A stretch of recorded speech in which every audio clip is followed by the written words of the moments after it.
우리 함께 인사하겠습니다. 믿음대로 됩니다. 말하는 대로 됩니다. 기도하는 대로 됩니다. 여러분, 지난 한 주간 우리는 특세로 또 어제는 위임과 임직식으로 참 바쁘게 살아왔습니다. 참 바쁘게 살다가 주일을 맞이했습니다. 여러분 어떠세요? 좋으시죠? 별로 안 좋으신 것 같아요. 우리가 처음으로 특세를 해보았습니다. 하나님이 주시는 저는 은혜들이 매해의 특세마다 있을 줄 믿습니다. 여러분, 육신의 피곤을 뛰어넘는 자만이 기적을 누릴 수 있는 거예요. 육신의 피곤에 눌려 있으면 결국은 우리의 영혼은 잠식당하게 되어 있습니다. 여러분, 그리스도인들이 제발 말만 잘하고 제발 어디서 이상한 생각만 잘하는 그런 이상한 교인 되지 말고 진짜 믿음으로 승부할 수 있는 그런 진짜 그리스도인 되어지기를 주님의 이름으로 축복합니다. 여러분들 어제 귀한 자리 잘 섬겨주셔서 감사합니다. 저도 제일 끝에 식사를 했지만 어제 저희 교회 성도들이 설선수범하여 여러분 귀한 자리를 빛내주시고 섬겨주셔서 감사합니다. 사람은 밥을 제때 먹지 못하면 자꾸 화가 치밀어 오를 가능성이 있음에도 불구하고 그 화를 참고 인내하셨다라는 것만 해도 이미 큰 복 받을 자인 줄 믿으시기 바랍니다. 그래서 오늘은 특별하게 점심이고 나가실 때 또 선물이고 어제 못 먹었는 거 잘 먹기 위해서 준비해 놓았으니 혹 어제 섭섭한 것들이 있으셨던 성도분 계시다면 너그러이 이해해 주시고 또 하해해 주시고 또 여러분들 어른들이 또 손을 내밀어 젊은 분들 또 손잡아 주시면 고맙겠습니다. 할렐루야. 다시 한번 옆에 분과 인사하겠습니다. 감사합니다. 수고하셨습니다. 어느 회사에 예수를 잘 믿는 사장이 있었습니다. 주일이면 어김없이 교회에 나가 예배를 드렸습니다.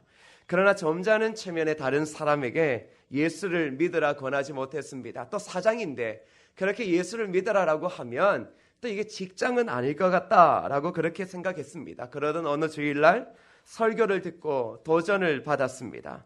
그는 전도하지 못한 자신의 잘못을 깨닫고 이제부터는 꼭 전도하기로 마음먹었습니다. 그리고는 다음날 회사에 나가서 가장 먼저 만난 사람은 그의 비서였습니다. 그에게 교회에 다니냐고 처음으로 이 사장님이 물어봤습니다. 그랬더니 비서가 놀란 표정으로 왜 그런 것을 저에게 묻습니까? 라고 말하는 것이었습니다. 이에 사장은 이렇게 말합니다. 비서, 예수를 믿어야 구원을 얻습니다. 이렇게 난생 처음으로 사장의 자리에서 처음 만난 자신의 비서에게 복음을 전했습니다. 그러자 비서가 이렇게 말합니다. 제가 사장님을 15년 동안 모셨는데 저한테 한 번도 전도를 안 하셔서 제 생각에 저 같은 사람은 예수를 믿을 자격이 없나 보다 생각했습니다.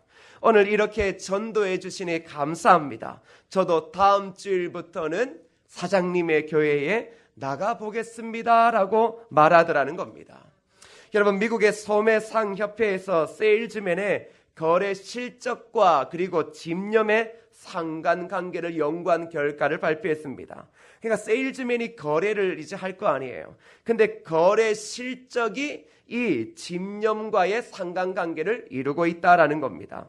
자, 물건을 팔 때 세일즈맨 중에 48%는 단 한 번에 권유하고 포기한다라는 거죠.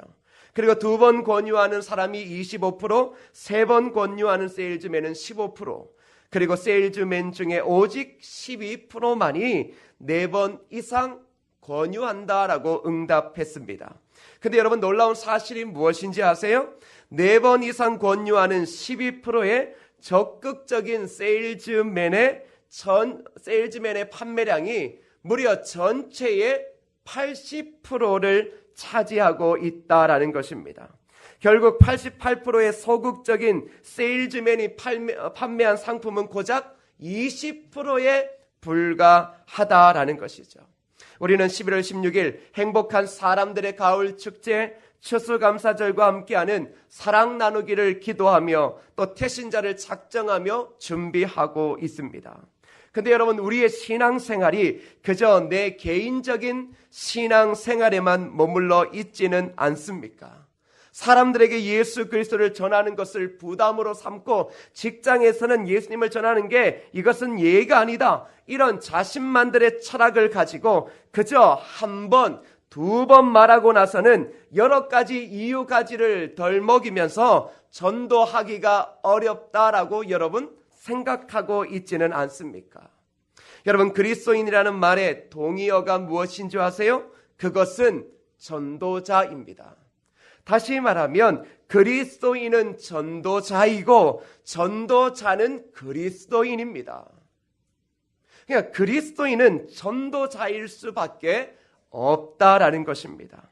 예수님을 영접하고 거듭난 그리스도인이라면 전도자가 아닌 사람은 한 사람도 없다라는 것이죠. 다만 한 부류의 사람은 자기가 전도자인 줄 알고 사명을 다하려고 노력하고 그래서 전도하는 일에 쓰임을 받고 있는 것이고, 또 다른 부류의 사람은 자기가 전도자로 부름을 받았음에도 불구하고 그 사실을 전혀 깨닫지 못하고 전도와는 상관없는 삶을 살고 있는 사람만 있을 뿐이라는 사실입니다. 예수님께서 베드로를 부르실 때를 기억해 보십시오. 아무것도 가진 것 없는 그에게 나를 따라오너라, 내가 너를 사람 낚는 어부가 되게 하리라 라고 말씀하셨습니다. 그러니까 한 사람이 정상적으로 그리스도를 따라가면, 신실하게 그리스도를 따라가다 보면 지금쯤 어떤 사람이 되어 있어야 마땅합니까? 어떤 사람이 되어야 되죠? 바로 사람을 낚는 어부가 되어 있어야 하는 것이 마땅한 것입니다. 하나님과 상관없이 살아가는 사람에게 접근해서 하나님을 소개하고, 그래서 그가 하나님이신 예수 그리스도를 영접하여 하나님의 사람 되게 하는 일이 정상적인 그리스도인의 삶의 모습이라는 것입니다. 저는 우리 교회가 조금만 더 견고해지면 전도 폭발 훈련을 하려고 합니다. 교회마다 이 훈련을 하는 교회들이 있습니다. 전체 교회가 전도 폭발을 하는 교회들이 있어요. 근데 여러분, 이들을 어떻게 부르냐 그러면 특전사처럼 불러요. 아주 특별하다라는 거죠. 근데 여러분, 이 훈련은 어느 개인 몇 사람이 받는 것이 아닙니다. 그저 예수 믿는 사람 중에 전도의 은사가 있다라고 하는 사람이 받는 게 아니에요. 전도를 은사라고 생각하시면 곤란해요. 그리스도인은 전도자예요. 누구는 은사가 있어서 전도하고 누구는 은사가 없어서 전도 안 하는 게 아닙니다. 그리스도인이 되었다라는 것은 전도자가 되었다라는 것입니다. 여러분, 모든 성도가 이 훈련을 받아야 합니다. 이유는 한 가지이죠. 왜요? 모두가 전도하는 진정한 그리스도인의 삶을 살기 위해서입니다. 그래서 여러분, 그리스도인으로 산다라는 것은 전도하며 사는 삶을 말하고 있습니다. 오늘 바울은 우리에게 복음 전하는 삶이 그리스도인의 분명한 사명임을 말하고 있습니다. 여러분, 16절 말씀을 함께 읽어보겠습니다. 시작. 내가 복음을 전할지라도 자랑할 것이 없음은 내가 부득불할 일임이라. 만일 복음을 전하지 아니하면 내게 화가 있을 것이로다. 바울은 복음을 전파하는 것이 자신에게 자랑이 되지 않는다라고 말합니다. 여러분, 무슨 뜻입니까? 그것은 자신이 복음 전파자로서의 직분, 곧 사도라는 직분을 맡았기 때문임을 밝힙니다. 여러분, 그렇다면 바울은 어떤 자세로 사도직을 감당했을까요? 그것은 인간적인 보람이나 즐거움에 연연한 것이 아니었습니다. 그는 물질적인 욕심이나 풍부한 삶의 동경, 타인들로부터 기대되는 명예 등 세속적인 동기에서 사도직을 수행하지 않았습니다. 바울은 복음 전파가 그리스도로부터 자신에게 주어진 절대적인 사명이라는 사실을 깨달았습니다. 그래서 지금 뭐라고 말합니까? 복음을 전하지 않으면 내게 화가 있을 것이로다. 복음을 전하지 않으면 내게 화가 있을 것이로다. 여러분, 바울이 독특한 사람이 아니에요. 바울 같은 모습이 진정한 그리스도인의 모습인 겁니다. 여러분, 여기서 말하는 화라는 뜻은 슬픔과 더불어 비난과 저주를 나타내는 단어입니다.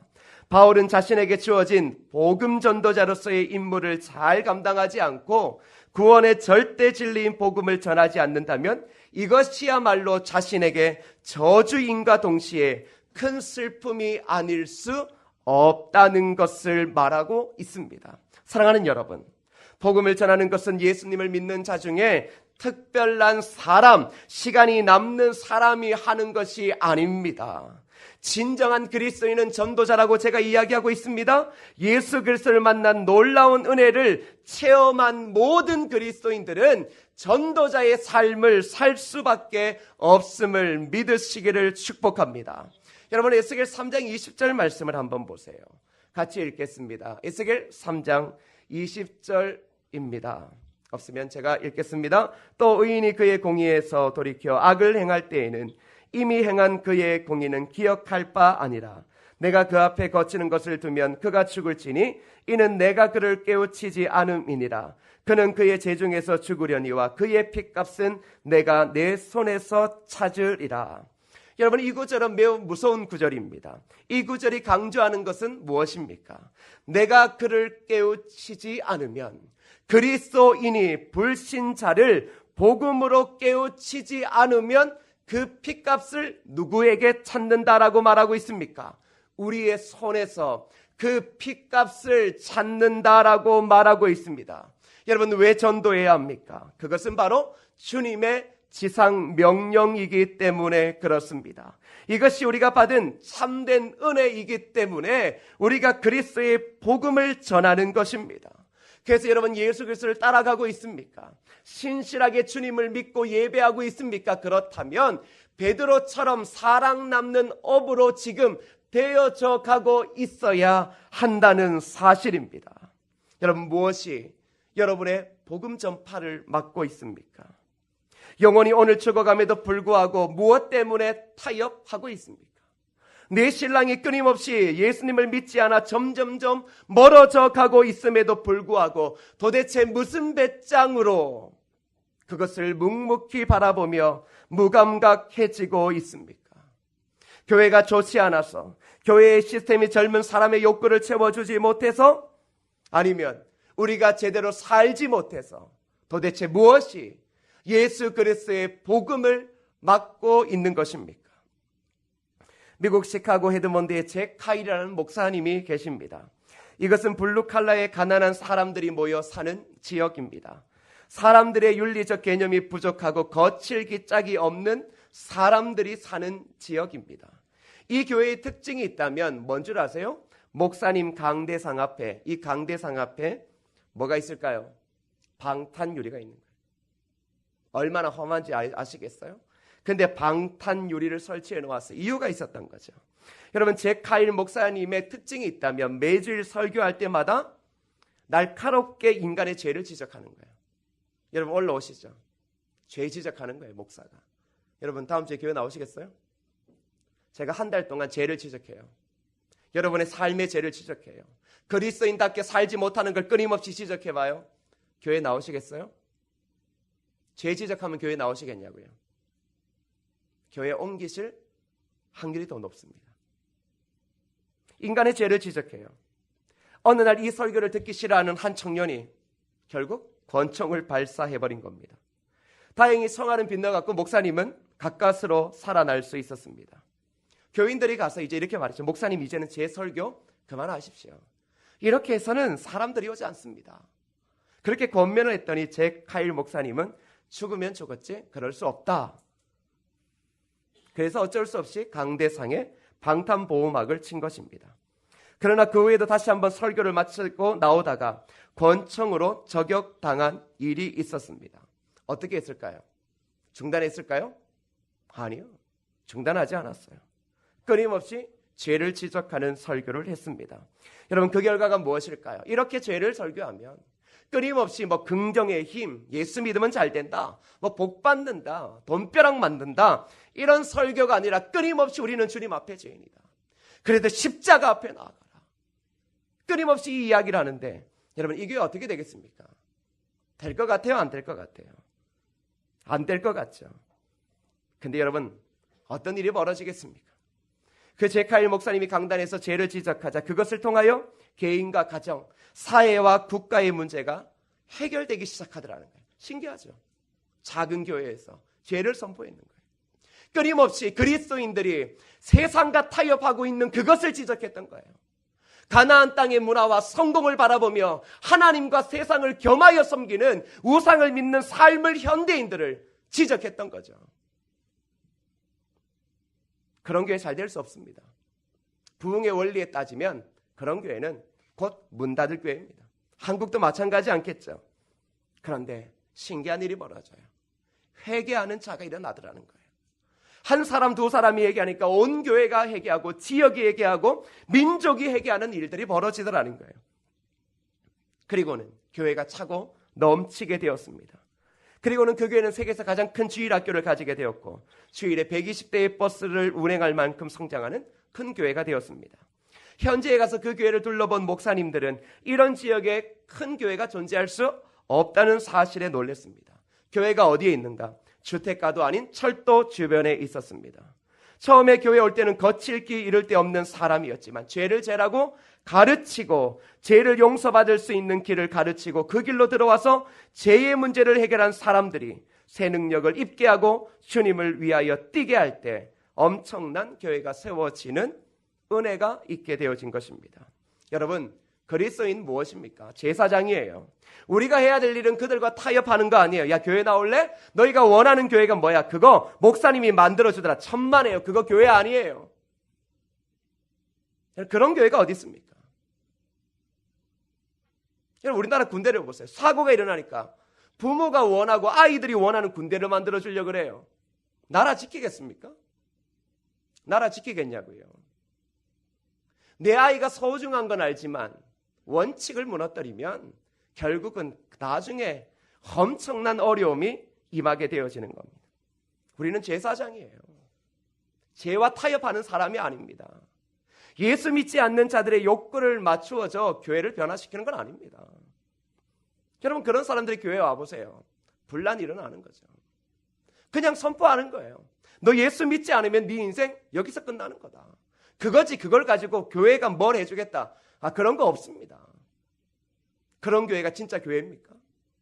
그거 위해서 예수님께서 십자가에 못 박혀 죽으셨겠어요? 우리의 강점 무엇입니까? 죄는 죄고 인간은 연약할 수밖에 없고 모든 죄는 예수 그리스도의 십자가의 보혈로 해결될 수밖에 없다는 겁니다. 그러니 이 땅의 삶과 어려움과 고난, 모든 괴로움이 있는 것, 이유가 뭔가? 그거 네가 진정한 인생의 가치인 예수 그리스도를 만나지 못했기 때문이다. 복음을 전파하는데 무슨 타협이 있습니까? 목사님, 그렇게 전도하면 안 돼요. 그 말고 방법이 없어요. 복음을 순수하게 전하는 것 말고 방법이 없다라는 것입니다. 교회에 이 복음이 약해지면 어떻게 될까요? 침체되어져요. 그 교회는 미래가 없어집니다. 교회는 활력이 없고 성도들은 나약하기 그지없고 아무런 희망과 소망도 없이 그저 하루하루를 유지하며 신앙생활 할 뿐입니다. 그러나 복음이 선포되어지고 복음으로 한 영혼을 구원하기 위해 나아가는 교회와 성도들에게는 결국은 복음의 기쁨을 회복시켜 주신다라는 사실입니다. 오늘 우리는 학습 세례 입교식을 할 것입니다. 13분이 이 예식을 받습니다. 학습을 받고 세례를 받는 성도가 있다. 여러분, 그거 얼마나 중요한지 모릅니다. 그것은 복음의 사역을 감당하고 있다라는 증거입니다. 여러분, 이제 바울의 고백을 다시 주목해 보십시오. 17절입니다. 17절 읽겠습니다. 시작. 내가 내 자의로 이것을 행하면 상을 얻으려니와 내가 자의로 아니한다 할지라도 나는 사명을 받았노라. 여러분, 복음을 전하는 거 자의로 하는 거 아니에요. 여러분이 헌신해서 복음을 전하는 거 아니에요. 착각하지 마세요. 목사가 부탁해서 하는 게 아니라 여러분의 삶이 복음을 전하는 전도자로 부르심을 받은 삶이라는 것입니다. 자의로 행하는 사람이 누구 있습니까? 받은 은혜가 있기에 전도하는 거지. 그래서 바울은 사명이라고 말합니다. 바울의 말은 이런 겁니다. 잘 들어보세요. 나는 노예로서 마땅히 해야 할 일을 수행하는 것일 뿐 그 이상은 아무것도 아니기 때문에 복음을 전해도 자랑할 것이 없다. 여러분, 우리가 그리스도의 노예 아닙니까? 저와 여러분이 그리스도의 노예 아닙니까? 노예로서 마땅히 하나님께서 주신 사명을 수행할 뿐이지 그 이상은 아무것도 아닌 것입니다. 바울은 이런 자각이 투철했기에 자신을 늘 언제나 성경에서 그리스도의 종, 노예라고 밝히고 있는 것입니다. 사랑하는 성도 여러분, 우리는 그리스도의 종입니다. 청지기입니다. 예수님이 우리의 주인이 되시고 우리는 그가 주신 사명을 감당하는 그리스도인들입니다. 내가 주인인 양 모든 것 판단하지 마십시오. 여러분은 절대 교회의 주인이 아닙니다. 여러분의 목소리를 내세우지 마십시오. 교회의 주인은 오직 예수 그리스도 말고는 없습니다. 교회는 그 복음으로 하나 되어 그 복음을 전하는 그리스도인들이 모여서 말씀 가운데 다시금 복음을 확립하고 세상 가운데 전도인의 삶을 살아가는 것입니다. 왜 전도가 안 되는가에 대한 이유를 말하려 하지 마십시오. 교회 전도하면 뭐해? 교회가 이런데 그런 말 하지 마십시오. 당신이 주인이 아닙니다. 하나님이 주인이시고 우리가 해야 할 일은 그저 전도자의 삶을 살아가는 것입니다. 그 대신 우리가 무엇을 자각해야 될까요? 우리 안에 과연 예레미야의 심정을 가지고 있는가를 자각해 보아야 합니다. 예레미야 20장 9절 말씀 함께 읽겠습니다. 시작.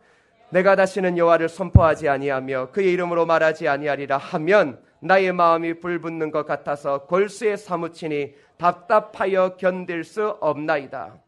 집에 가서 줄 꺼놓고 제발 좀 읽어보십시오.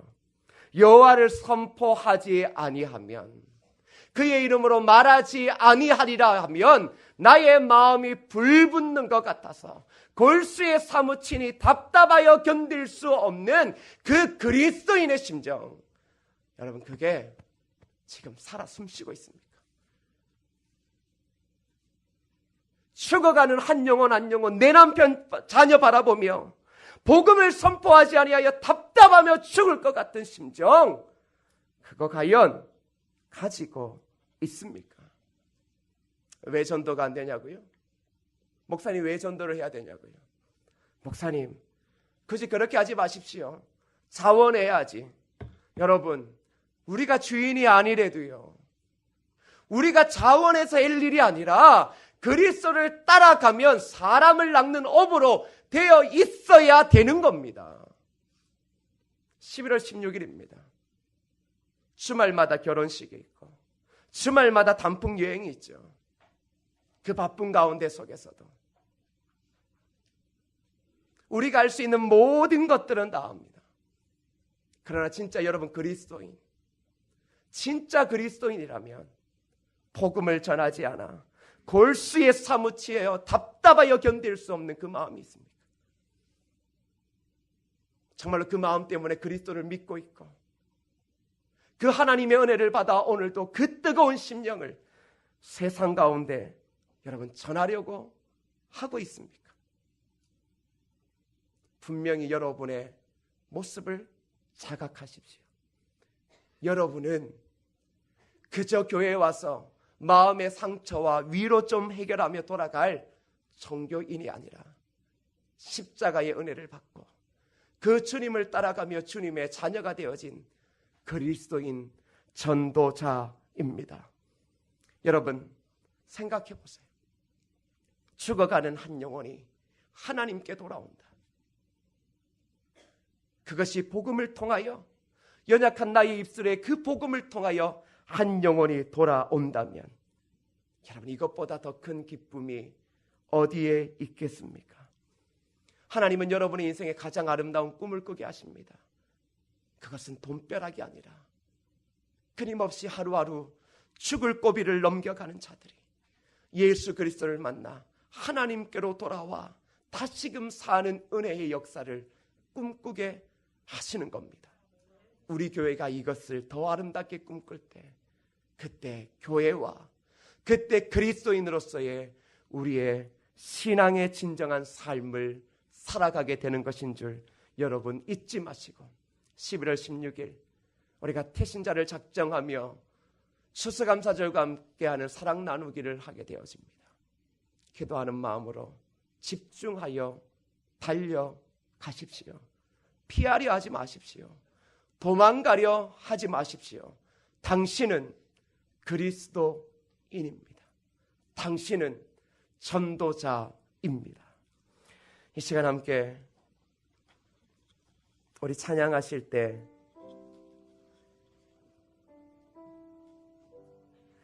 우리들의 무기는 육체가 아니요 그러나 강하오 참으로 강하오, 이 찬양이 있습니다. 우리의 무기는 육체가 아닙니다. 세상의 권력도 아니에요, 힘도 아니에요. 그러나 뭘 얘기해요? 참으로 강하다, 참으로 강하다. 견고한 진을 파한다. 여러분, 무엇이 견고한 진을 파할까요? 무엇이 세상에 그 거대한 견고한 여리고성과 같은 이 진을 파할까요? 한 가지입니다. 복음의 능력이요. 복음은 능력이 있습니다. 복음은 세상의 어떤 것보다 능력이 있습니다. 그래서 복음 전하며 살아가는 거예요. 그래서 우리가 복음 붙잡고 살아가는 거잖아요. 이 시간 담대함 가지십시오. 세상 가운데 나같이 못 사는 게, 나는 그래요, 못 살아요. 원래 상황이 안 좋아요. 왜? 고작 우리는 의인이라 칭함받은 것밖에 없죠. 그러나 내가 뭘 하는 게 아니에요. 내가 잘 살아야 변하는 게 아니에요. 보잘것없는 내가 주님 만나 인생 변화되어지고 하나님의 자녀 된 것, 그게 핵심입니다. 잘 살지 못한다, 하나님이 그거 요구하시는 거 아니에요. 똑똑하지 못하다, 그거 요구하시는 거 아니에요. 너희는 사람 낚는 어부다.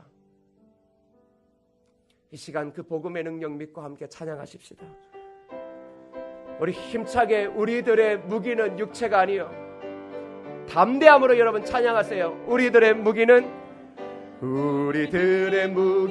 육체가 아니요 그러나 강하오 참으로 강하오. 우리들의 무기는 육체가 아니요 그러나 강하오. 성령 견고한 진을 파는 강력이요 강한 힘이요 참으로 강하오. 견고한 진을 파는 강력이요 복음의 능력을 믿고 다시 한번 우리들의 무기는 육체가 아니요 그러나 강하오 참으로 강하오. 우리들의 무기는 육체가 아니요 그러나 강하오. 성령 안에 견고한 진을 파는 강력이요 강한 힘이요 참으로 강하오. 견고한 진을 파는 강력이요 강한 힘이요 성령 안에서.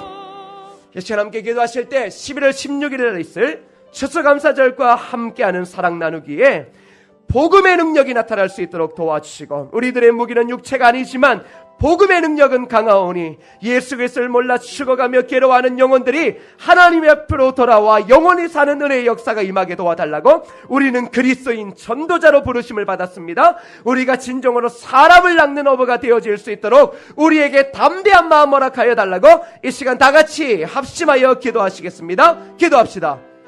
아버지 하나님, 우리에게 은혜를 주시옵소서. 우리에게 능력을 주시옵소서. 복음의 능력, 아버지 하나님이여 예수 그리스도를 전하는 그 은혜의 삶을 살아갈 수 있도록 아버지 하나님, 우리를 도우시고 인도하여 주시기를 소원합니다. 아버지 하나님, 세상을 이길 수 있는 것 우리에게는 아무것도 없지만 하나님만이 우리의 주인이시며 우리의 능력이심을 믿사오니 아버지 하나님 도와주옵소서. 11월 16일 한 영혼을 돌이키기 위하여 우리가 마음과 정성을 다하여 주님 앞에 달려가오니 아버지 하나님의 은혜를 도와여 주시고 한 영혼 한 영혼을 주님 앞에 돌이킬 수 있는 하나님의 백성 되어질 수 있도록 주여 도우시고 인도하여 주시옵소서. 아버지 하나님, 우리는 복음 전도자로 부르심을 받았습니다. 그리스도인은 전도자입니다. 그리스도를 따라가다 보면 사람을 낚는 어부가 되어지는 것은 당연한 것입니다. 전도는 은사가 아니라 우리에게 주어진 사명이며 그리스도의 본분이며 그리스도인들은 전도하며 살아갈 수밖에 없는 것입니다. 아버지 하나님이여, 우리의 마음 가운데 불붙는 듯한 그 은혜를 허락하여 주시옵소서. 복음을 전하지 아니하면 답답하여 미칠 수밖에 없는 그 갈급함을 우리에게 허락하여 주셔서 아버지 하나님이여, 전도의 축제가 우리에게 행사가 되지 아니하도록 도와주시고 우리의 사명의 열매를 날마다 거두는 은혜의 자리가 되어질 수 있도록 주님 도우시고 인도하여 주시옵소서. 예수님의 이름으로 기도드립니다. 아멘.